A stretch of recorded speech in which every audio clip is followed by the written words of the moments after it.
We're joined now by weather journalist Nathan Rao. Really good to see you Good to see you morning. too. Good morning. What are we seeing in Europe at the moment? This it's is a horrific scene. Absolutely astonishing, right? This has been dubbed the Cerberus heatwave, the multi-headed dog beast that guards the gates to hell. I mean, this is how bad it is. We're looking at temperatures of 40. I mean, the heatwave was expected to peak yesterday in temperatures in the 40s. And I was explaining the other day, I mean, 44 in Greece, 41 in Cyprus, and possibly this week in Spain, 45. Now, to put that into context, we in the UK at the moment are getting temperatures about 15, so that is 30 degrees higher than what we are seeing in the UK at the moment. These are astonishing temperatures. The record for Europe is 48.8, and that was 2021 in Sicily, so we're heading towards the record. And this is caused by a huge anticyclone high-pressure system that is creeping up from the Sahara and across Europe and causing these blisteringly hot temperatures. All right. Can I just ask from the outset? Is that anything to do with global warming then? If it's cyclonic, if it's all to do with winds, basically, yes. Is it linked to the?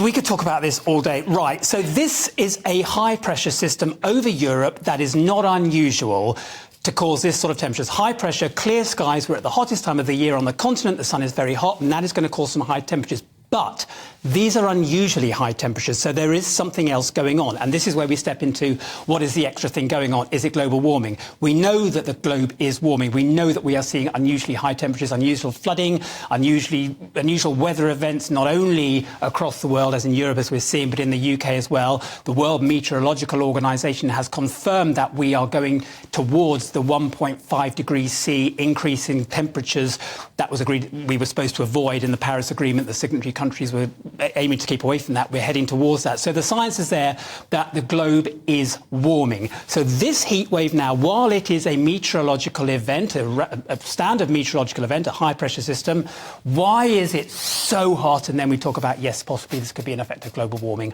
And of course, the great fear, Nathan, is what this means for people who could be very, very sick in this kind of heat and even loss of life, potentially. Yeah, I mean, these sorts of temperatures, especially for people who are not used to it, and I'm talking about tourists who are going abroad to have fun and be out all day, who would like to have a drink, who are with their children, who are not thinking about hydrating. The local people in this part of the world, they're very good. You know, they know how to deal with this a lot better than we do. We're not quite so good. And you are right, you know, this is killer heat. This is the sort of heat, I mean, in the UK, when we get temperatures of 25 degrees for more, 25, 26 sort of degrees for a few periods, for a few days, the NHS will start warning about taking care of hot weather. 25 degrees, 26 degrees. We are talking about 45 degrees and possibly heading towards the record of 48.8 degrees.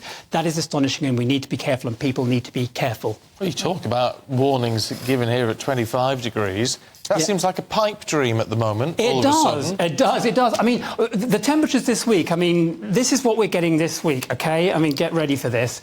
Scotland, 12.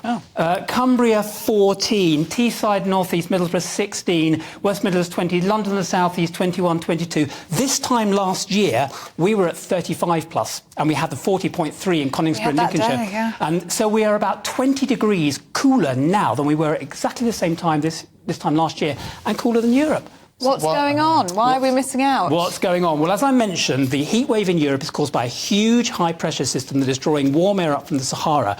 We have suddenly come under the influence of the Atlantic, which has just woken up unusually early, because we'd expect to see this sort of weather setting in around the end of August. The Atlantic has woken up, the jet stream has fired up a bit and has come further south. Now, if you remember, Stephen, I know you love your meteorology. Yes. But in the summer, we like the jet stream to be nice and high up by the polar front so that the warm air and the high pressure can build over the UK and we get those clear skies. The jet stream has moved southwards, and that is pulling across the UK the unsettled weather systems from the Atlantic. So it feels like it's, you know, what we might get at the beginning of autumn. And there are some weather warnings out today. The wind, isn't there? Yeah, there's a wind warning out across the south of England. That's London and the south east, the east of England, Leicester, Leicestershire, Essex, all that sort of area. That's for gusts of up to 55 miles per hour, which doesn't seem that high, but remember that the trees are in full leaf at the moment. So strong gusts can cause more damage than they would do, say, for example, in November when all the leaves are down.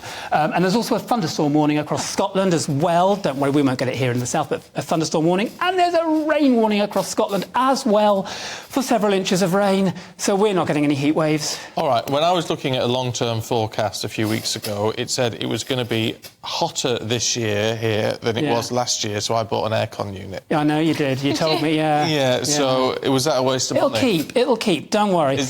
You're not going to get much use out of it for the next 4 weeks at least. Yeah. Really? So we write off a good summer now, I wouldn't write off a good summer. We've got to remember that we are still in July. The sun is at its warmest this time, so when we don't get a messy day, we get some nice sunshine. That's just to stop people writing into me and saying when it gets sunny, you said it was going to be, So we get that. We've also got to remember that there is another month of summer left, and there are hints that if the jet stream moves north, that will cause the south to come towards us. There's nothing to suggest that we are going to get anything that is going on in Europe, but a slight tail of that could flick across us later in the year, and there'll be more on that on our website, gbnews.com, later. And that could bring us some warmer weather into autumn, but it's all very long term, and really with any certainty you can't say anything between 5 and 10 days in advance. Right. Nathan, I've got to ask you, because we were talking about it in the newsroom this morning. I said I've got to ask Nathan that. St Swithins, am I saying that right? It's St. Swithins Day. Yes, if it rains you're going to get 40 extra days of rain. It won't stop. Is it today? Yeah. Yes. Oh, then there you go. You're not going to use the air. It's sort of all bets are off. Is that a thing? That's a thing, yeah. If it rains on St Swithins Day, I think it's 40 days of persistent rain we're going to get. And actually, it sort of ties in because, as I said, the jet stream is over us at the moment, and the Met Office is saying, the next 2 weeks it's unsettled and it's not really very summery, and there's rain and more unsettled weather to come. So, that was summer.